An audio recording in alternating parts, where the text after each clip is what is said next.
আজ আমরা সকাল সকাল চলে এসেছি ব্যান্ডেল স্টেশনে। এখান থেকে আজ আমরা যাব নলহাটি। আমাদের ট্রেন ছেড়ে দিল, চলো আবার নেমে তোমাদের সাথে কথা বলবো।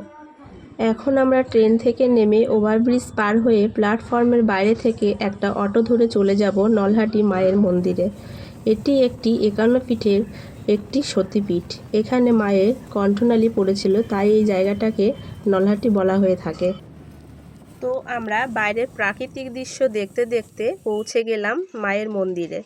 দেখো মন্দিরের গেটটা কতটা সুন্দর লাগছে। এবার আমরা আস্তে আস্তে ভেতরে প্রবেশ করলাম।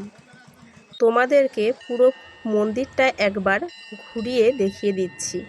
খুবই সুন্দর পরিবেশ। অনেক দর্শনার্থী এসেছে মন্দিরে পূজা দেওয়ার জন্য।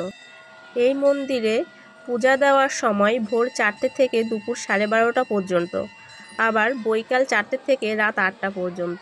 দুপুরের সময় মন্দির পুরোটাই বন্ধ থাকে। এই মন্দিরে ভোগের ব্যবস্থাও আছে, তোমরা আসলে পূজা দিয়ে মন্দিরে ভোগ প্রসাদও গ্রহণ করতে পারো। আমিও একটু মাকে দর্শন করে নিলাম। তোমরা দেখতেই পারছো মাকে কত সুন্দর করে সাজিয়ে রেখেছে। তোমরা আসলে তোমাদেরও ভালো লাগবে। আমার যতটা সম্ভব হলো ততটাই তোমাদেরকে দেখিয়ে দিলাম। দর্শন করে বেরিয়ে খাওয়া দাওয়া করে বাড়ি ফেরার পালা। তো ভিডিওটি তোমাদের কেমন লাগলো কমেন্ট করে জানিও। ভালো লাগলে লাইক শেয়ার সাবস্ক্রাইব করে এই চ্যানেলটির পাশে থেকো।